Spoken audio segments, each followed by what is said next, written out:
First question നോക്കാം. Describe the system approaches to transportation planning. ഇത് 7 മാർക്കിന് ചോദിക്കുന്ന ക്വസ്റ്റ്യൻ ആണ്. അപ്പോൾ നമ്മൾ ഇങ്ങനെ ഒരു ക്വസ്റ്റ്യൻ ചോദിച്ചിട്ടുണ്ടെങ്കിൽ എന്താണ് സിസ്റ്റം അപ്രോച്ച് എന്ന് എഴുതണം. സിസ്റ്റം അപ്രോച്ച് എന്താണെന്ന് ഫസ്റ്റ് പോയിന്റിൽ ക്ലിയർ ആയിട്ട് പറയുന്നുണ്ട്. നമുക്ക് ഇവിടെ ട്രാൻസ്പോർട്ടേഷൻ പ്ലാനിങ് ആണ് നമ്മൾ ചെയ്യണത്.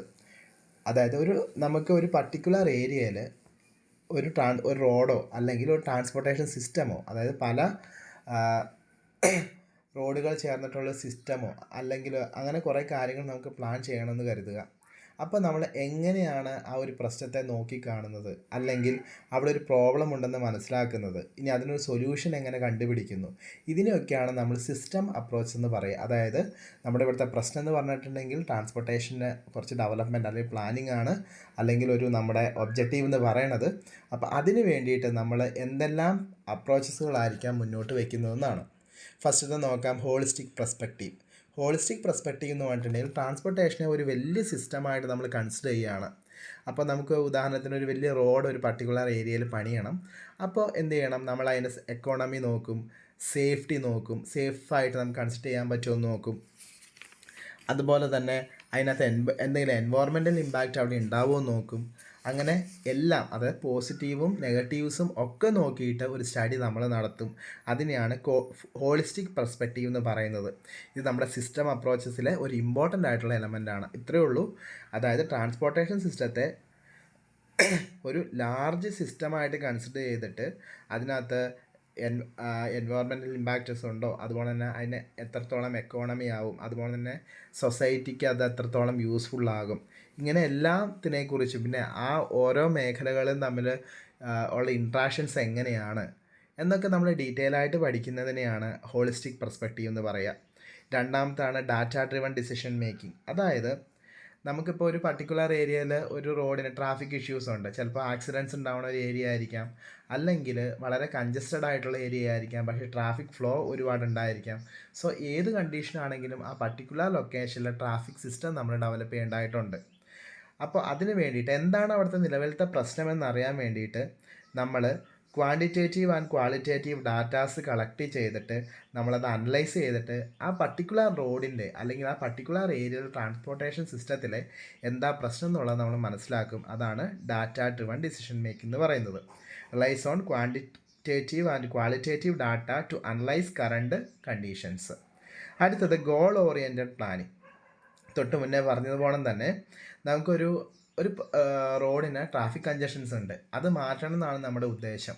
സോ നമ്മൾ എന്ത് ചെയ്യണം, റോഡ് വൈഡൻ ചെയ്യണോ, അല്ലെങ്കിൽ വേറെ പാരലായിട്ട് വേറെ ഏതെങ്കിലും റോഡുകൾ കൺസ്ട്രക്ട് ചെയ്യണോ എന്ന് നമ്മൾ ഓൾറെഡി ഫിക്സ് ചെയ്ത് വെച്ചിട്ടുണ്ടാവും. അതിനെ ബേസ് ചെയ്തുകൊണ്ട് നമ്മൾ നടത്തുന്നതിനെയാണ് എന്ന് പറയുന്നത് ഗോൾ ഓറിയൻറ്റഡ് പ്ലാനിങ്. ഇപ്പോൾ ഹോളിസ്റ്റിക് പെർസ്പെക്റ്റീവ് ആണെങ്കിലും നമ്മൾ പ്രത്യേകിച്ച് ഒരു ഗോൾ ഓറിയൻറ്റഡ് അല്ല, അവിടെ ഒരു ട്രാഫിക് സിസ്റ്റം നമുക്ക് ഡിസൈൻ ചെയ്യണം, അത്രയേ ഉള്ളൂ. അതിൻ്റെ ഫീസിബിലിറ്റിയാണ് നമ്മൾ ഹോളിസ്റ്റിക് പെർസ്പെക്റ്റീവിൽ ചെക്ക് ചെയ്യണത്. പക്ഷേ ഗോൾ ഓറിയൻറ്റഡ് ആണെങ്കിൽ നമുക്ക് ഓൾറെഡി നമുക്കൊരു ഗോളുണ്ട്, ഇന്ന ഒരു പോർഷൻ്റെ വിഡ്ത്ത് കൂട്ടണം, അല്ലെങ്കിൽ റോഡിൻ്റെ വിഡ്ത്ത് കൂട്ടണം. അപ്പോൾ നമ്മൾ അതിനകത്ത് എന്തൊക്കെ ചെയ്യും, എന്തൊക്കെ സ്റ്റഡി ചെയ്യും, അവിടുത്തെ സേഫ്റ്റീനെ കുറിച്ച് എന്തൊക്കെ നടത്തും, ഇതൊക്കെയാണ് ഗോൾ ഓറിയൻറ്റഡ് പ്ലാനിങ്ങിനുള്ളത്. അടുത്തതാണ് സ്റ്റേക്ക് ഹോൾഡർ ഇൻവോൾവ്മെൻറ്റ്. നമുക്കറിയാം, ഇപ്പോൾ റോഡിൻ്റെ പ്ലാനിങ് കഴിഞ്ഞു, ഒരു പർട്ടിക്കുലർ ഒരു പ്രോബ്ലം ഉണ്ട്, നമ്മൾ റോഡ് വേണമെന്ന് പ്ലാൻ ചെയ്തു, അതിൻ്റെ ഡിസൈനിങ് ഒക്കെ കഴിഞ്ഞു, എല്ലാ മേഖലകളെ പറ്റി നമ്മൾ ഡീറ്റെയിൽ ആയിട്ട് സ്റ്റഡി നടത്തി. ഇനി നമുക്ക് അത് ഇംപ്ലിമെൻറ്റ് ചെയ്യണം. ഇംപ്ലിമെൻറ്റ് ചെയ്യണമെങ്കിൽ ഫണ്ടിങ് വേണം. സാധാരണ ഗവൺമെൻറ് ആണ് ഫണ്ടിങ് ചെയ്യാറ്, പക്ഷെ ചിലപ്പോൾ അതിനകത്തേക്ക് പ്രൈവറ്റ് ആയിട്ടുള്ള എൻറ്റിറ്റീസ്, ഏജൻസീസും ഇതിനകത്ത് ഇൻവെസ്റ്റ് ചെയ്യാറുണ്ട്. സോ നമുക്ക് അത്തരത്തിൽ ഇപ്പോൾ നമുക്കൊരു ലോക്കലായിട്ടുള്ളൊരു ഏരിയയിൽ റോഡിന് ഇങ്ങനെ ട്രാഫിക് ഇഷ്യൂസും കുറേ പ്രശ്നങ്ങളൊക്കെ ഉണ്ട്.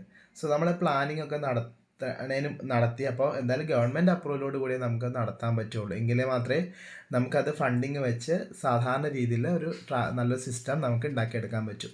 ചിലപ്പോൾ നമുക്ക് അതിനകത്തേക്ക് പ്രൈവറ്റ് ആയിട്ടുള്ള ഏജൻസീസിൻ്റെ ശ്രദ്ധയും കൂടി നമുക്ക് അതിനകത്തേക്ക് ചെലുത്തി കഴിഞ്ഞാൽ കുറച്ചുകൂടി നമുക്ക് ഫണ്ടിങ് അങ്ങനെയും ലഭിച്ച് നല്ല രീതിയിൽ നടത്താൻ പറ്റും. അതാണ് ആ പോയിന്റ് പറയുന്നത്.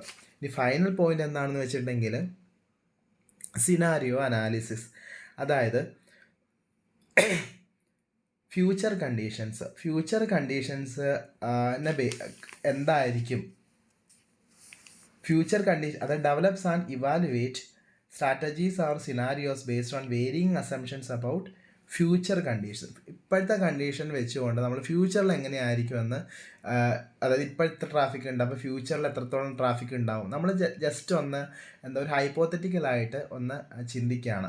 അതിനെ ബേസ് ചെയ്തുകൊണ്ട് നമ്മൾ പല സിനാരിയോസും സ്ട്രാറ്റജീസും, അപ്പോൾ ഫ്യൂച്ചറിൽ ഇതിലും കൂടുതൽ ട്രാഫിക് അവിടെ വന്നാൽ എന്തായിരിക്കാം അവിടെ ചെയ്യാൻ പറ്റുക, അങ്ങനെ നമ്മൾ ഒരു ദീർഘവീക്ഷണത്തോടു കൂടി ഫ്യൂച്ചർ സിനാരിയോസും കൂടി നമ്മൾ അസ്യൂം ചെയ്ത് അനലൈസ് ചെയ്യുന്നതിനെയാണ് എന്ന് പറയുന്നത് സിനാരിയോ അനാലിസിസ് എന്ന് പറയുന്നത്. ഈ 5 കാര്യങ്ങളാണ് നമ്മൾ ട്രാഫിക് സിസ്റ്റം മാനേജ്മെൻറ്റിൽ നമ്മൾ പ്രധാനമായിട്ടുള്ള സിസ്റ്റം അപ്രോച്ചസുകളായിട്ട് നമ്മൾ കാണുന്നത്. അതായത് സിസ്റ്റം അപ്രോച്ച് എന്ന് പറഞ്ഞാൽ ഇത്രയേ ഉള്ളൂ, നമ്മൾ ഒരു ട്രാഫിക് സിസ്റ്റം നമ്മൾ ഡിസൈൻ ചെയ്യാൻ പോവുകയാണ്. അപ്പോൾ നമ്മൾ എങ്ങനെയാണ് അവിടുത്തെ പ്രശ്നങ്ങൾ നോക്കിക്കാണുന്നത്, അല്ലെങ്കിൽ എങ്ങനെയാണ് ഒരു ചുമ്മാ നമ്മളൊരു റോഡ് ഡിസൈൻ ചെയ്യാന്ന് പറഞ്ഞാൽ നാളെ നമ്മൾ റോഡ് വെട്ടാൻ പോകണം, അല്ല, ഒരുപാട് ഹോംവർക്കുകൾ നമ്മൾ ചെയ്യേണ്ടതായിട്ടുണ്ട്. അതെന്താണെന്നാണ് ആ ക്വസ്റ്റ്യൻ ചോദിച്ചിരിക്കുന്നത്. സെക്കൻഡ് ക്വസ്റ്റ്യൻ നോക്കാം. What are the reversible lines, how does it help to improve traffic flow? Reversible lines are the traffic lines in which the direction of travels can be changed during different times of the day to accommodate varying traffic pattern. These lanes are typically marked with the overhead lines or signs to indicate their current direction of uses. Reversible lines എന്ന് പറഞ്ഞിട്ടുണ്ടെങ്കിൽ ഇപ്പോൾ നമുക്ക് ചില സമയം, ഇപ്പോൾ മോർണിംഗിൽ നല്ല rush ആയിട്ടുള്ള അവറുകളായിരിക്കുമല്ലോ മോർണിംഗിന്. അപ്പോൾ മോർണിംഗിൽ ചില റോഡുകൾ വൺ വേ ആയിരിക്കും, എന്നാൽ തിരക്കൊക്കെ കഴിഞ്ഞ് കഴിയുമ്പോൾ ചിലപ്പോൾ അത് ഉച്ചയാകുമ്പോഴേക്കും എന്തായിരിക്കും, ആ പോയ ഡയറക്ഷൻ്റെ നേരെ ഓപ്പോസിറ്റ് ഡയറക്ഷനിലേക്കായിരിക്കും വണ്ടി വിടുണ്ടാവുക. അതായത് ഒരു റോഡ് തന്നെ പല ടൈമിൽ പല ഡയറക്ഷനിലേക്ക് മാത്രം വണ്ടി കടത്തി വിടുന്നതിനെയാണ് റിവേഴ്സിബിൾ ലൈൻസ് എന്ന് പറയാം. ഒന്നുകൂടി ക്ലിയർ ആയിട്ട് പറയാം. ഇപ്പോൾ മോർണിംഗിൽ ഇപ്പോൾ എന്താണ് ഒരു നമുക്കൊരു ലൈനുണ്ട്, ആ ലൈനിൽ വണ്ടി അങ്ങോട്ടേക്ക് മുന്നോട്ട് പോകാനേ പാടുള്ളൂ, തിരിച്ച് വരാൻ പറ്റില്ല. അങ്ങനത്തെ ഒരു കണ്ടീഷനിൽ സെറ്റ് ചെയ്തിരിക്കുകയാണ്. മോർണിംഗിലെ റഷ് കഴിയുമ്പോൾ നേരെ റിവേഴ്സിബിൾ ആക്കും. അതായത് ഇത്ര നേരം ഇവിടെ നിന്ന് അങ്ങോട്ടാണ് വണ്ടി പോയിക്കൊണ്ടിരുന്നത്, ഇനി അത് പറ്റത്തില്ല, ഇനി അവിടെ നിന്ന് ഇങ്ങോട്ട് വണ്ടി വരണം കുറച്ച് നേരത്തേക്ക്. അങ്ങനെ നമ്മുടെ ട്രാഫിക്കിൻ്റെ കൺജഷൻസ് അനുസരിച്ച് നമുക്ക് ഡയറക്ഷൻ മാറ്റാൻ പറ്റുന്ന ലൈൻസിനെ പറഞ്ഞ പേരാണ് റിവേഴ്സിബിൾ ലൈൻ. പലപ്പോഴും നമുക്ക് വലിയ എന്താ പറയുക ട്രാഫിക് പ്രശ്നങ്ങൾക്കൊക്കെ ഒരു സോൾവ് ആക്കാനായിട്ട് നമുക്ക് പറ്റും. ഇനി എന്തൊക്കെ ബെനിഫിറ്റ്സ് ആണ് നോക്കാം അതിനകത്ത്, എന്താണ് അതിൻ്റെ വർക്കിംഗ് എന്ന് നോക്കാം. By reallocating lane space to match demands, reversible lanes maximise the use of existing infrastructure without requiring new roads. അതായത് നമുക്ക് വേറെ പുതിയ റോഡൊന്നും ഇല്ലാതെ തന്നെ ഉള്ള എക്സിസ്റ്റിംഗ് ഇൻഫ്രാസ്ട്രക്ചറിൽ തന്നെ ട്രാഫിക്കിൻ്റെ ഇഷ്യൂസ് ഒരുമാതിരിയൊക്കെ നമുക്ക് കുറയ്ക്കാനായിട്ട് പറ്റും. ഇപ്പോൾ റഷ് അവറിൽ നമുക്ക് അതികൂടെ പ്രത്യേക ഒരു ട്രാഫിക് നമ്മൾ കൊടുക്കുകയാണെങ്കിൽ തീർച്ചയായിട്ടും മെയിൻ റോഡിലൂടെയുള്ള റഷുകളൊക്കെ നമുക്ക് കുറയ്ക്കാനായിട്ട് പറ്റും. Especially effective in areas with clear peak directional traffic pattern. അതായത് ചില ഏരിയകളിൽ ചില ടൈമിൽ ചിലപ്പോൾ ഒരു ഡയറക്ഷനിലേക്ക് നിറയെ എന്താ പറയുക എപ്പോഴും ട്രാഫിക് ആയിരിക്കും. ഉദാഹരണത്തിന് ഇപ്പോൾ ശബരിമല സീസണാണ്, അപ്പം തീർച്ചയായിട്ടും നമുക്ക് പത്തനംതിട്ട, നിങ്ങൾ ജസ്റ്റ് ഒന്ന് അസ്യൂം ചെയ്യുക, നിങ്ങൾക്ക് ക്ലിയർ ആവാൻ വേണ്ടി പറയണതാണ്. ഇപ്പം ആ ഒരു ഏരിയയിലേക്ക് നമുക്ക് നല്ലവണ്ണം ട്രാഫിക് ഫ്ലോ ഉണ്ടാവും, അതായത് ഈ ഒരു വൃശ്ചിക മാസം മൊത്തം. അപ്പോൾ അങ്ങനെ ഒരു മെയിൻ സിറ്റിയിലാണെങ്കിൽ തീർച്ചയായിട്ടും ആ ഒരു ഡയറക്ഷനിലായിരിക്കും കൂടുതലായിട്ടും വണ്ടികൾ പോകുന്നുണ്ടാവുക. അപ്പോൾ അങ്ങനത്തെ ഒക്കെ കേസിൽ ഒരു മെയിൻ റോഡിൽ തന്നെ ഒരുപാട് ട്രാഫിക് കൺജഷൻ്റെ ചെറിയൊരു ഇതുകൊണ്ട് തന്നെ വലിയൊരു ട്രാഫിക് ഇഷ്യൂസ് വരാൻ സാധ്യതയുണ്ട്. അപ്പോൾ അങ്ങനെയാണെങ്കിൽ നമുക്കിങ്ങനെ ഒരു റിവേഴ്സിബിൾ ലൈൻസ് ഉണ്ടെങ്കിൽ തീർച്ചയായിട്ടും കുറേ ട്രാഫിക് നമുക്ക് അതിലൂടെ കൺവേർട്ട് ചെയ്ത് വിടാനായിട്ട് പറ്റും. അടുത്തത്, it reduces delays and bottlenecks during rush. നമുക്ക് പറഞ്ഞത് തന്നെ നമുക്ക് ഡിലേ കുറയ്ക്കാനായിട്ട് പറ്റും. Implementing reversible lanes is typically cheaper and faster than constructing new lanes and road. നമുക്ക് ഒരു ന്യൂ റോഡും ലൈൻസൊക്കെ ഉണ്ടാക്കുന്നതിനേക്കാളും ചീപ്പാണ് നമുക്ക് റിവേഴ്സിബിൾ ലൈൻസ് നമ്മൾ സെറ്റപ്പ് ചെയ്യുകയാണെങ്കിൽ. Reversible lanes can be adapt changing traffic pattern over time such as special events or emergencies. നമുക്ക് ഇത് എപ്പോൾ വേണമെങ്കിലും, ഇനി ഒരു എമർജൻസി ആണോ, എമർജൻസി കേസിലും നമുക്ക് റിവേഴ്സിബിൾ ലൈൻസിന് നമുക്ക് ആപ്ലിക്കബിൾ ആയിട്ട് വരും. ഇതാണ് രണ്ടാമത്തെ ക്വസ്റ്റ്യൻ. ഇനി മൂന്നാമത്തെ ക്വസ്റ്റ്യൻ നോക്കാം. Mention the objective of TSM. ഇനി എന്താണ് TSMൻ്റെ ഒബ്ജക്റ്റീവ്? എന്താ TSM എന്ന് പറഞ്ഞിട്ടുണ്ടെങ്കിൽ ട്രാഫിക് സിസ്റ്റം മാനേജ്മെൻ്റ് ആണ് TSM എന്ന് പറയുന്നത്. Focus on optimising the efficiency, safety and effectiveness of existing transportation infrastructure without the need for major capital investment. അതായത് ട്രാഫിക് സിസ്റ്റം മാനേജ്മെൻറ്റ് എന്ന് പറഞ്ഞിട്ടുണ്ടെങ്കിൽ അതായത് നമുക്ക് മാക്സിമം എഫിഷ്യൻസിയും സേഫ്റ്റിയും എഫക്റ്റീവ്നെസ്സോട് കൂടി നമ്മുടെ എക്സിസ്റ്റിംഗ് ട്രാൻസ്പോർട്ടേഷൻ ഇൻഫ്രാസ്ട്രക്ചർ ഡെവലപ്പ് ചെയ്യാൻ, അതായത് പ്രത്യേകിച്ച് ഒരു ക്യാപിറ്റൽ ഇൻവെസ്റ്റ്മെൻറ്റ് കൂടാതെ തന്നെ നമുക്കൊരു നിലവിലുള്ള ട്രാൻസ്പോർട്ടേഷൻ സിസ്റ്റം കൂടുതൽ എഫിഷ്യൻ്റായിട്ടും സേഫ്റ്റി ആയിട്ടും എഫക്റ്റീവായിട്ടും ഡെവലപ്പ് ചെയ്യാൻ വേണ്ടിയിട്ട് ഉള്ള ഒരു പ്ലാനിങ്ങിനാണ് ട്രാഫിക് സിസ്റ്റം മാനേജ്മെൻറ്റ് എന്ന് പറയുന്നത്. ഇനി അതിൻ്റെ ഒബ്ജക്റ്റീവാണ് നമ്മളോട് ചോദിച്ചിരിക്കുന്നത്. എന്താ objective? Maximise the utilisation of existing infrastructure. നിലവിലുള്ള ഇൻഫ്രാസ്ട്രക്ചറുകളെ മാക്സിമം യൂസ് ചെയ്യുക എന്നുള്ളതാണ് ഫസ്റ്റത്തെ ഒബ്ജക്റ്റീവ്. പിന്നെ reduce the traffic congestion, enhance safety, promote efficient multi modal integration. അതായത് മൾട്ടി മോഡൽ ഇൻ്റഗ്രേഷൻ എന്ന് പറഞ്ഞിട്ടുണ്ടെങ്കിൽ പലതരത്തിലുള്ള ട്രാഫിക്കുകൾ ഇൻ്റഗ്രേറ്റ് ചെയ്ത് ഒരുമിച്ച് ഒരുമിച്ച് ഒന്നൊന്നിനോട് ഒരു ഹിൻഡ്രൻസ് ഉണ്ടാക്കാത്ത രീതിയിൽ പോകുന്നതിനെയാണ് മൾട്ടി മോഡൽ ഇൻ്റഗ്രേഷൻ എന്ന് പറയാം. ഉദാഹരണത്തിന് പ്രൈവറ്റ് ആയിട്ടുള്ള വണ്ടികളുണ്ട്, നമ്മുടെ ഗവൺമെൻറ്റൽ ഇതുണ്ട്, അതുമാതിരി തന്നെ ഓട്ടോറിക്ഷാസ് ഉണ്ട്, ടാക്സീസ് ഉണ്ട്. ഇവയെല്ലാം കൂടി ഒരുമിച്ച് മൾട്ടി മോഡൽ ഇൻ്റഗ്രേഷൻ എന്ന് പറഞ്ഞാൽ അതാണ്. ഒരുമിച്ച് ഒരു ഏരിയയിൽ പരസ്പരം അങ്ങോട്ടും ഇങ്ങോട്ടും ഒന്നൊന്നിന് തടസ്സമില്ലാതെ പോകുന്നതിനെയാണ് മൾട്ടി മോഡൽ ഇൻ്റഗ്രേഷൻ എന്ന് പറയാം. അതിൻ്റെ ഒരു എഫിഷ്യൻ്റ് ആയിട്ടുള്ള വർക്കിങ്ങിന് വേണ്ടിയിട്ട് TSM അതിൻ്റെ ഒബ്ജക്റ്റീവാണ്.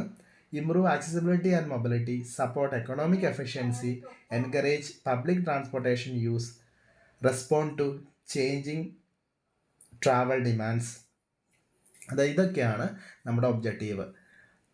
ഇതൊരു 8 ഒബ്ജക്റ്റീവോ അല്ലെങ്കിൽ ഒരു 7 ഒബ്ജക്റ്റീവോ ഒക്കെ നിങ്ങൾ എഴുതുക ക്വസ്റ്റ്യൻ ചോദിച്ചു കഴിഞ്ഞാൽ. അടുത്ത ക്വസ്റ്റ്യൻ നോക്കാം. How is congestion pricing carried out to improve traffic flow? ഇനി എങ്ങനെയാണ് കൺജഷൻ പ്രൈസിങ് ട്രാഫിക് ഫ്ലോനെ ഇമ്പ്രൂവ് ചെയ്യണമെന്ന് നോക്കാം. എന്താ കൺജഷൻ പ്രൈസിംഗ് എന്ന് ഒരിക്കൽ ക്ലാസ്സിൽ പറഞ്ഞിട്ടുണ്ടായിരുന്നു.